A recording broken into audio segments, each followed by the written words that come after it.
Give me a baby and I'll pay your debt. But after one night, the millionaire won't let her go. In Seattle, Washington, on a cold July morning, Sofia Parker awoke to the urgent sound of knocking at her door. She knew exactly what it meant. The landlord of the small room she rented had come to collect the overdue rent. At only 19, Sofia had endured enough hardships to feel as if she had lived an entire lifetime. Orphaned at the age of 14, after a car accident claimed both her parents, she had been forced to learn self-reliance far too early. With no close relatives to turn to, she was placed in an orphanage until she turned 18. When she left that place, full of dreams and hope, she thought she would finally be able to build a decent life. But reality proved far harsher. Her job at a cafe downtown barely covered the rent for her tiny room, which held nothing more than a single bed, an old wardrobe, and a small table. The bathroom was shared with other tenants, and often there was no hot water. Even so, Sofia always kept her room clean and tidy. From a young age, she had learned that dignity was not determined by the size of one's home or the amount of money in one's pocket, but by the way a person faced hardships. She always tried to hold her head high, even when everything around her seemed to be falling apart.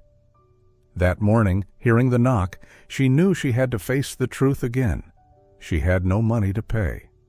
When Mr. Danny, a man in his 60s with silver hair, usually quite understanding, knocked for the third time, Sofia had no choice but to open the door. This time, his voice was more serious. "It's been 3 months now. If by Friday you can't pay at least half, I'll have no choice but to ask you to leave." Those words hit her like a bucket of cold water. The thought of ending up on the street made her tremble. Sofia pleaded for another week, saying she was trying to find extra weekend work. But Mr. Danny only shook his head. "This time I mean it. Friday is the final deadline." After he left, Sofia collapsed onto her bed and cried. The thought of returning to the streets terrified her. She knew that road rarely led to anything good. That morning, she forced herself to focus on doing the laundry, tidying her room, and making a weak cup of tea to calm down. Sofia had once been a studious girl with big dreams, going to college, becoming a teacher or a nurse. But the death of her parents had forced her to bury those dreams deep in her heart. Now the threat of eviction was shaking her faith. That afternoon, when she arrived at the cafe, the owner, Linda, a kind woman in her 50s, immediately noticed her sadness. After hearing her story, Linda sighed. "You know how tough things are these days. Customers have dropped a lot." At the end of the shift, Linda handed Sofia an old newspaper and pointed to a small classified ad. At the very bottom of the classifieds page, nestled between used car ads and missing person notices, was a small but curious line. "Healthy woman, age 20-25, needed for a special medical procedure. High compensation, absolute confidentiality. Apply in person at Vega Medical Center, 432 Pine Street, from 2 p.m. to 5 p.m. Sofia read the ad over and over. It gave no specifics about what the medical procedure was, but the amount listed beneath it was 10 times her monthly salary. "Do you think this is real?" Sofia asked, her eyes still glued to the tiny print. Linda shrugged. "Could be a medical trial, bone marrow donation, or some kind of research. Could also be nonsense. But Sofia, when you've got nothing left to lose, sometimes you just have to try." Those words echoed in Sofia's mind all day. She didn't know why, but a faint intuition told her that if she walked through the doors of Vega Medical Center, her life would never be the same again. The next afternoon, Sofia stood in front of a 10-story glass building in downtown Seattle. On the gleaming sign, the words Vega Medical Center shone in silver. It looked more like a luxury hotel than a medical facility. She adjusted her slightly worn beige sweater, took a deep breath, and pushed the door open. Inside, the air smelled faintly of lavender essential oil, accompanied by soft piano music. The reception area gleamed, with pristine white leather chairs and modern art adorning the walls. The receptionist, a woman in her early 30s wearing a perfectly tailored gray suit, offered a professional smile. "Good afternoon. How can I help you?" Sofia hesitantly held out the classified ad. "I came about this posting." The receptionist's smile shifted, becoming more serious. She nodded, picked up her desk phone to make a short call, then said, "Please have a seat. Someone will be with you shortly." About 10 minutes later, a tall woman in a black suit with neatly tied brown hair appeared. Her eyes were sharp, but her voice was calm and warm. "I'm Clara Bennett, the Center's legal counsel. Please follow me." They walked down a long hallway, lit by warm golden lights hanging from the ceiling. Clara opened the door to an elegant conference room with a walnut table and leather chairs. At the head of the table sat a man. He looked to be in his mid-30s with neatly cut black hair, chiseled features, and deep gray-blue eyes. His navy suit fit perfectly, and the watch on his wrist spoke of quiet wealth. "Sofia Parker?" His voice was deep and steady. "Yes." Sofia sat across from him, her heart thudding. Clara took a seat beside the man and opened a folder. "Before we begin, you need to sign a confidentiality agreement. Everything discussed here is strictly private." Sofia skimmed the dense legal text but understood the gist. She could not share any information. She signed and handed it back. The man leaned slightly forward. "I'm Adrian Vega. I'll be direct. I'm looking for a healthy woman to serve as a surrogate for my child. The process will be entirely medical, no personal involvement. I'm not seeking marriage or romance. I just want a biological child." Sofia's eyes widened. She had guessed it might be some kind of medical research, but she hadn't expected this. Adrian continued, "I'm prepared to cover all medical, housing, and living expenses during the pregnancy, plus a substantial payment after the birth. Enough for you to start a whole new life, if you wish." Clara handed Sofia a sheet detailing the payment and benefits. When her eyes landed on the final figure, she had to stop herself from gasping. It was more than 10 years' worth of her current wages combined. "You don't need to decide now," Adrian said evenly. "Take this home, read it carefully, think about it. If you agree, call Clara within the next 3 days." Sofia accepted the folder, her hands trembling slightly. Questions swirled in her mind. Why would a successful, wealthy man choose this path? Why not adopt? Why her? She stood, giving a polite nod. "Thank you for this opportunity." Clara escorted her back to the lobby. As Sofia stepped out into the street, the cold wind slapped her face, but her chest felt warm. 3 days to decide, 3 days to choose between a secure, comfortable life and a challenge no one could predict. The next 3 days felt like an emotional roller coaster. She read the contract over and over, weighing each clause carefully. This sum of money could pay off all her debts, allow her to continue her studies, and even open a small shop. But the thought of carrying a stranger's child and then handing it over left her deeply unsettled. On the evening of the 3rd day, when Mr. Danny came again to collect the rent with a look of displeasure, Sofia made her decision. She called Clara and arranged to meet the next day. Hanging up, she felt both relieved and afraid, knowing she was about to embark on a journey whose destination no one could foresee. The next day, Clara greeted her with a warm smile. "I'm very glad you agreed." It took them over 2 hours to go through each clause. Sofia would have to move into the apartment provided by Adrian, attend regular medical checkups, follow a specific diet, and avoid any risks to the pregnancy. In return, she would receive a generous monthly allowance, along with a large sum after giving birth.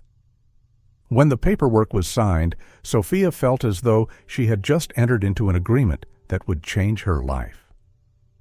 Clara handed her the keys to the new apartment and a credit card for expenses. Dr. Hector Morales would be waiting for her the next day to begin the tests. The apartment Adrian had prepared was a world apart from her old rented room. Located in an upscale neighborhood, it had 2 bedrooms, a spacious living room, a modern kitchen, and a small laundry area. Opening the door for the first time, Sofia could hardly believe this would be her home for the coming months. No more worries about rent, food, or utility bills.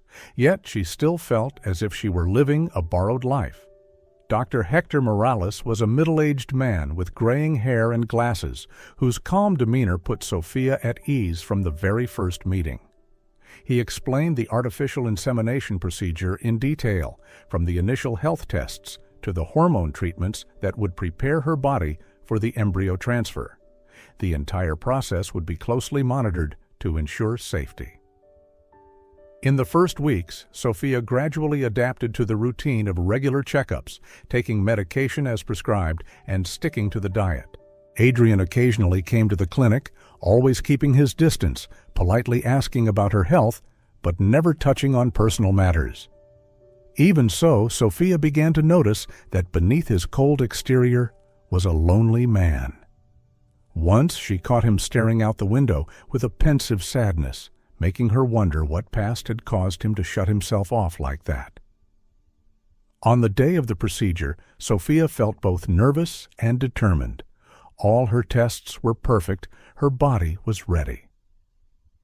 But as the doctor prepared the equipment, an unusual noise came from the machine.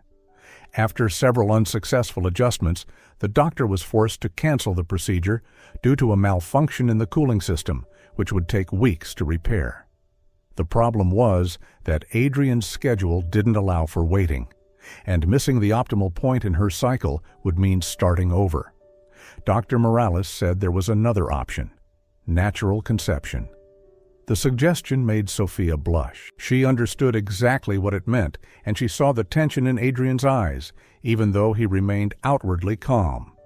The doctor said they could think about it and give an answer the next day, but if they didn't proceed immediately, they would have to wait at least 2 months. Adrian looked at her, his voice deeper than usual. "It's your decision. I'll understand if you want to stop. I can cancel my trip." For the first time since they met, Sofia saw him looking truly vulnerable. She replied, "I need to think about it. Can I give you my answer tomorrow?" The doctor nodded in agreement. As they left the clinic, Adrian offered to drive her home. Normally, she would have refused, but this time, she said yes. Sofia Parker wanted to understand more about Adrian Vega. On the way back to the apartment, most of the time they remained silent. She studied his face as he drove, noticing small details she had never observed before.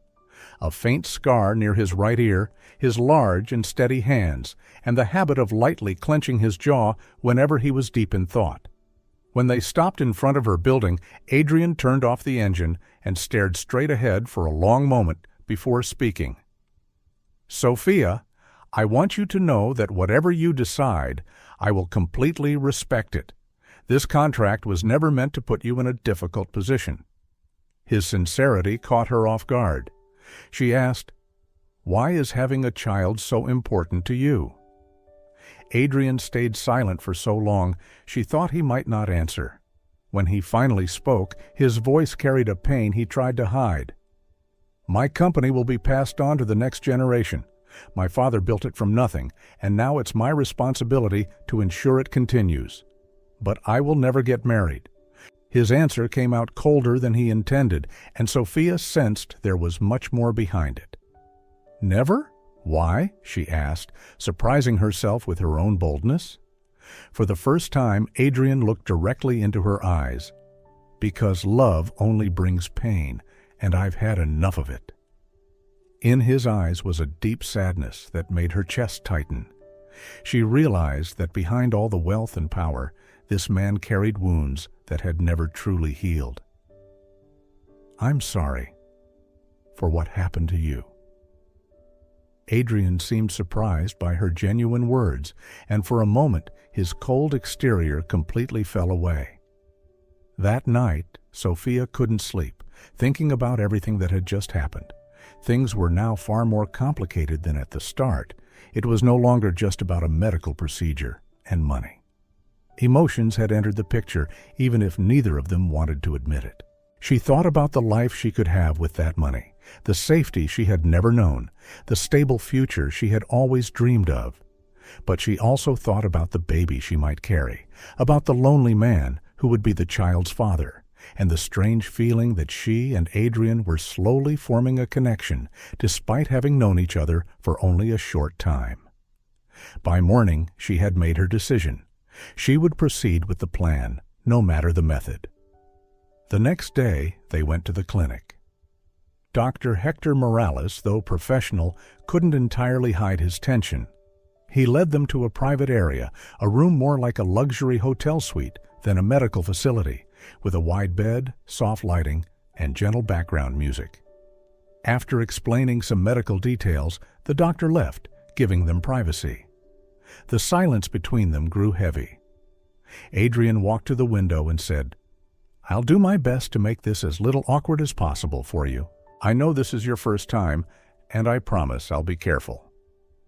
The fact that he acknowledged her lack of experience made Sofia feel both nervous and comforted. "Thank you. I just want everything to happen with respect." He turned to look at her, his eyes unexpectedly gentle. "It always will."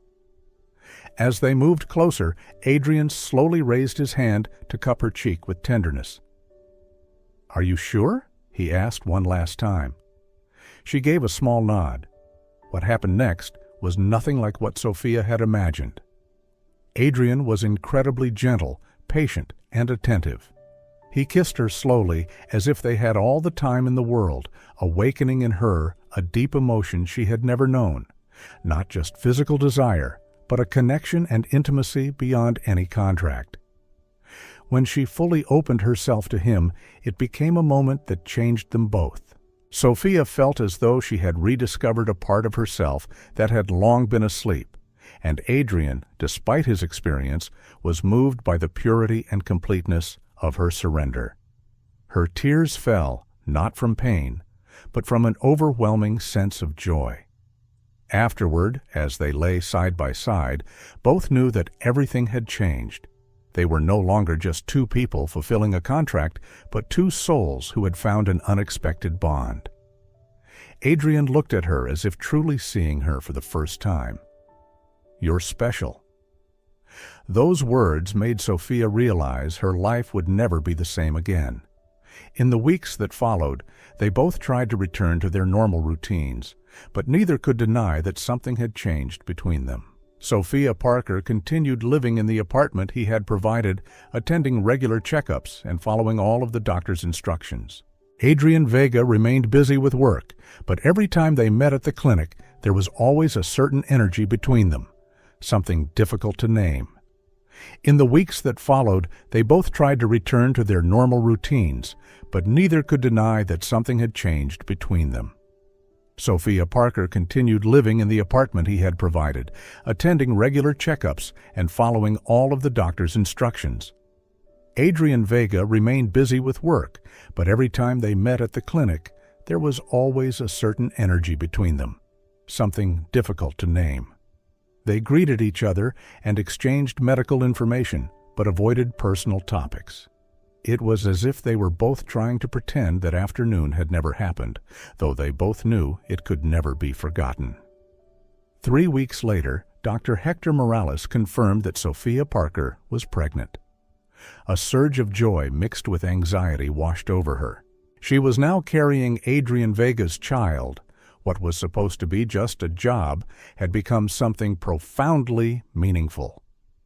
Adrian received the news with restrained satisfaction, but there was something different in his eyes, a genuine concern that went beyond financial interest.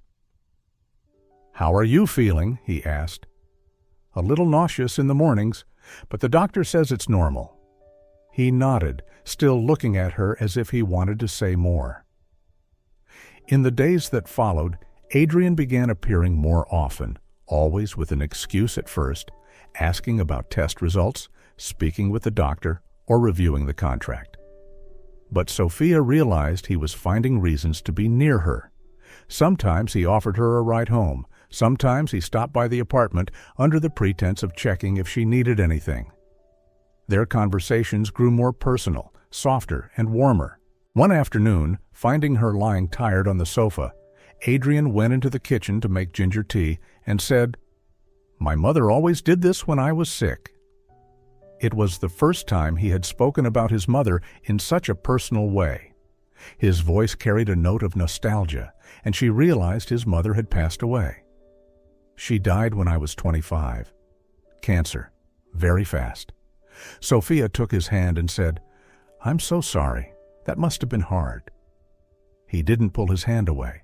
Gradually, Adrian opened up about his past, how he had once been deeply in love with a woman named Camila, engaged to be married, only to discover she had been unfaithful with his best friend and had only been with him for his money and status.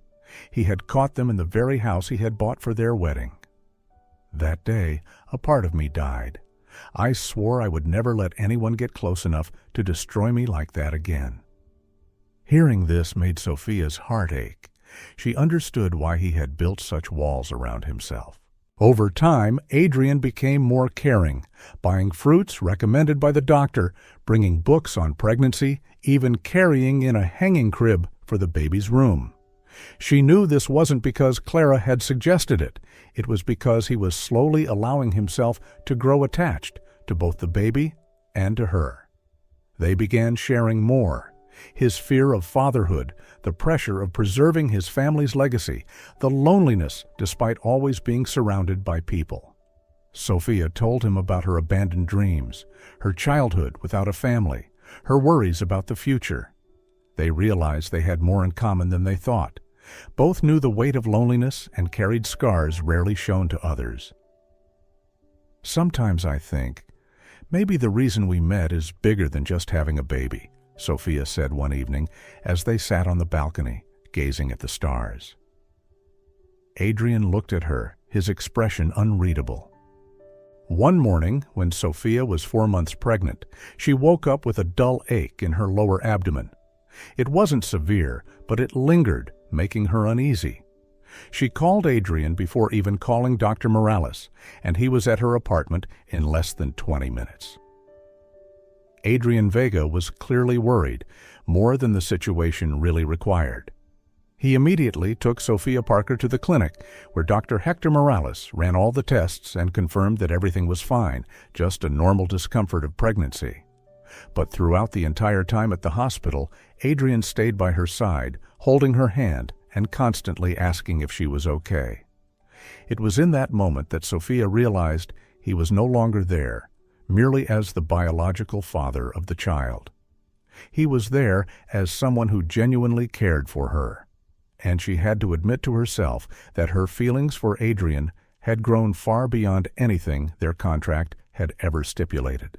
One night, when Sofia Parker was 5 months pregnant, Adrian Vega came to the apartment later than usual. She was in the kitchen preparing a light snack when she heard the sound of a key turning in the lock. He had a key for emergencies, but until now he had always knocked. This time, he didn't. When she stepped into the living room, she saw him sitting on the sofa, his head buried in his hands. There was something different about him, a vulnerability she had never seen before. "Adrian, what's wrong?" she asked gently. He looked up, his eyes red-rimmed. "Today marks 7 years since my mother passed away. And for the first time in all those years, I don't want to be alone." The confession stunned Sofia. Without thinking, she sat down beside him and wrapped her arms around him. That pure embrace broke down every wall they had built between them. Adrian let himself be held, feeling the comfort he hadn't allowed himself in so long. "She would have liked you," he whispered. "My mother once told me I'd meet someone who would make me want to be a better man. Maybe she was right." Sofia's heart pounded at his words.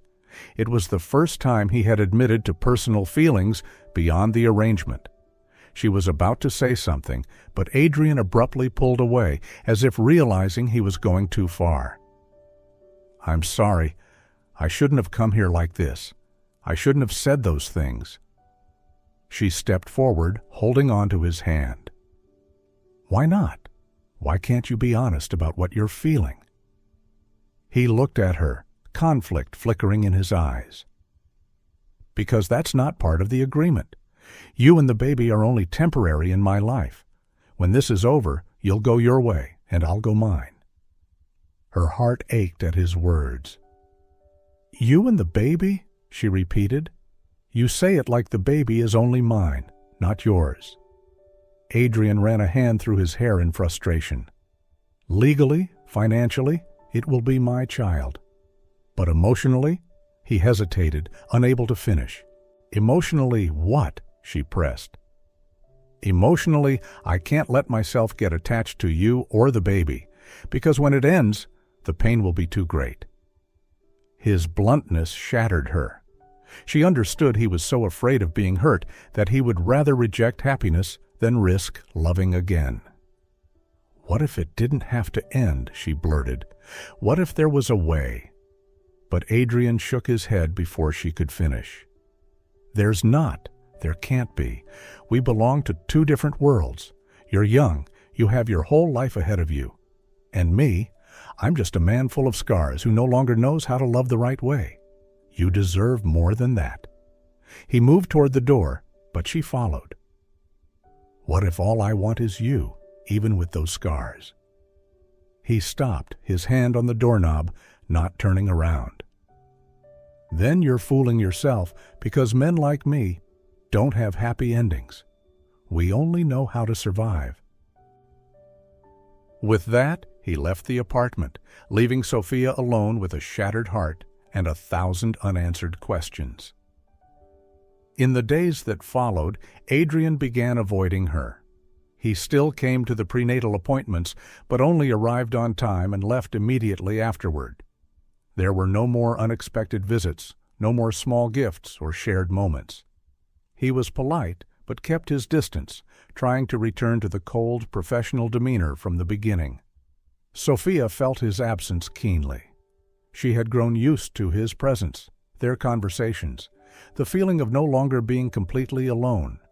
Now, even though she was living in a comfortable apartment with every need provided for, she felt lonelier than she had in her tiny rented room, because now she knew what it was like to have someone truly care, and she also knew what it was like to lose that. At each appointment, she searched his eyes for a sign that he missed her too, but Adrian had put his mask back on, impenetrable as ever. One morning, as Sofia was leaving the clinic, a sleek black SUV pulled up in front of her. Out stepped a silver-haired, imposing man, Eduardo Vega, Adrian's father, alongside a striking, sharply dressed woman in her 40s, Luciana Vega, Adrian's stepmother. "You're Sofia Parker?" Eduardo asked, his voice carrying authority. "Yes, I am," Luciana cut in sharply. "We know exactly what you're doing here, and we're not going to let it happen." They invited her into the car. Inside, Eduardo spoke bluntly. "We know you're carrying Adrian's child.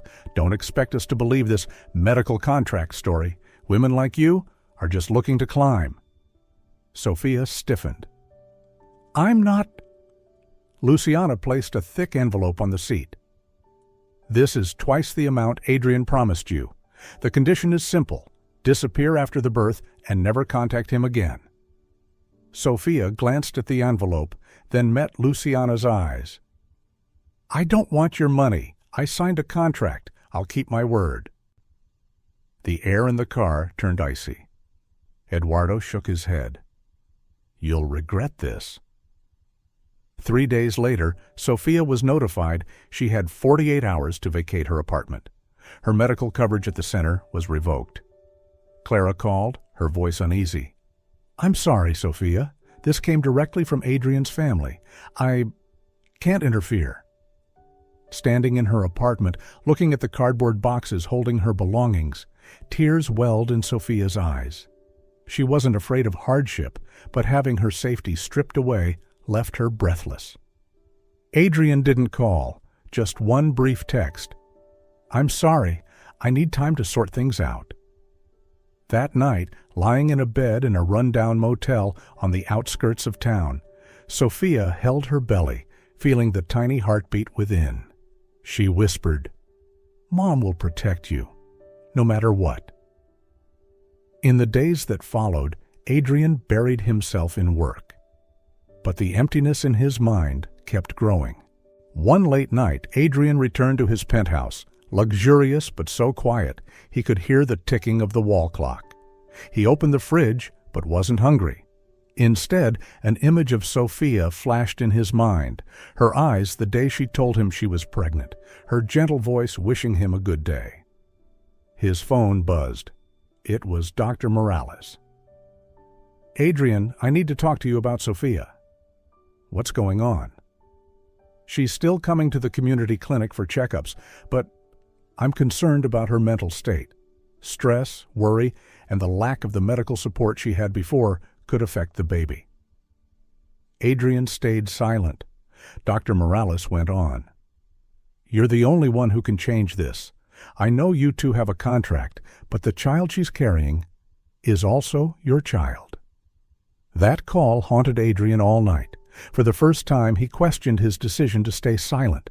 Was he repeating his father's mistake, choosing family power and pride over his own heart? The next day, Adrian went straight to Eduardo and Luciana's house. His father looked up from his desk, eyes stern.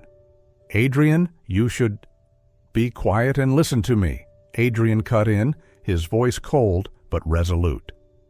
"I love Sofia, and I will take responsibility for her. If either of you tries to interfere again, I'll cut all ties, including financial ones." Luciana let out a scoffing laugh. "You're saying this over a woman you've known for less than a few months?" "No, I'm saying this because she's carrying my child, and because I've realized she matters more than anything else." No one spoke another word. Adrian turned and left, the wooden door trembling slightly as it shut behind him. That afternoon, Adrian called Clara. "I need Sofia's address." "Adrian, are you sure? This will—" "I'm sure. Send it to me." When he got the message, Adrian drove nearly an hour to the outskirts of the city, where old apartment buildings stood shoulder to shoulder. He stopped in front of a small motel, its dim yellow light filtering through dusty windows. He didn't go in right away. He knew. The conversation ahead would decide everything. As Adrian was driving through the city streets, his phone rang. It was Dr. Morales. "Adrian, Sofia's at the hospital. She's having early contractions. I think you should come right away." He didn't ask for details. He started the engine and sped through rain-slicked streets. Less than 15 minutes later, Adrian rushed into the maternity ward, his heart pounding.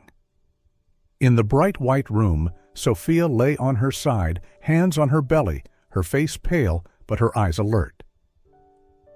"What are you doing here?" Her voice was hoarse. Adrian stepped to her bedside, took the chair, and gently placed his hand over hers. "I'm sorry. I left you alone when I should have been here protecting you." Sofia turned her face away, her shoulders trembling. "You don't understand. When they took everything from me, all I had left was this baby. And I swore I'd protect my child, even if it meant fighting you." Adrian's grip tightened, his voice deep but resolute. "You won't have to fight me anymore. I've spoken to my parents. I've chosen you. And if you'll let me, I want us to be a real family. You won't just be the surrogate, you'll be my wife." Sofia's eyes widened, searching his face. "Are you serious?" "I've never been more certain. I love you, Sofia, not just because you're carrying my child, but because you've made me believe in something I thought I'd lost."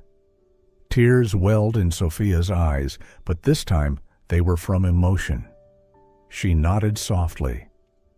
"If you're willing to stand against your own family to be with me, then I'll take the risk of trusting you." Adrian smiled and leaned down to press a gentle kiss to her forehead. We'll welcome our baby into this world together, and no one will ever separate us again." In that moment, Sofia felt as though all the storms they'd weathered had finally lifted. She held his hand tightly, knowing the road ahead would still have challenges. But at least they would walk it side by side. 9 months passed faster than they expected. Prenatal checkups now always had Adrian by Sofia's side, carefully jotting down every note from the doctor. He even learned how to change diapers, make formula, and practice soothing a baby with a doll Dr. Morales had given him. On a spring night, the first cries rang out in the delivery room of Seattle General Hospital. Sofia looked at the tiny, wrinkled newborn placed on her chest, tears streaming down her cheeks. "Hello, Mateo," she whispered, naming their son. Adrian stood beside her, gripping her hand tightly. "You were amazing," he said, his voice thick with emotion. When Mateo's tiny fingers wrapped around his, Adrian knew his life had changed forever. 2 months later, they held a small wedding in the garden behind Adrian's home. Only a few close friends, Dr. Morales and Linda, the coffee shop owner where Sofia once worked, were present. Clara came too, smiling warmly at the newlyweds. Surprisingly, Eduardo and Luciana also appeared. Eduardo stepped forward, placing a hand on Adrian's shoulder. "Son, I was wrong. Thank you for not giving up." Luciana said nothing, but her eyes had softened. That summer, Sofia began studying education at a community college with Adrian's full support. During the day, she attended classes and worked part-time at the library. At night, she returned home to find Adrian rocking Luke to sleep. One late afternoon, when Luke turned 6 months old, the family played together in the garden. Sofia sat on the bench watching Adrian push their son gently on a baby swing. Laughter filled the air beneath the golden glow of sunset. Sofia thought to herself, from a tiny classified ad to an entire family. Their story wasn't perfect, but it was the unexpected turns that had led them to true happiness. And for Sofia, the greatest lesson was this: no matter where you start, no matter how many prejudices the world holds, true love and resilience will always find a way.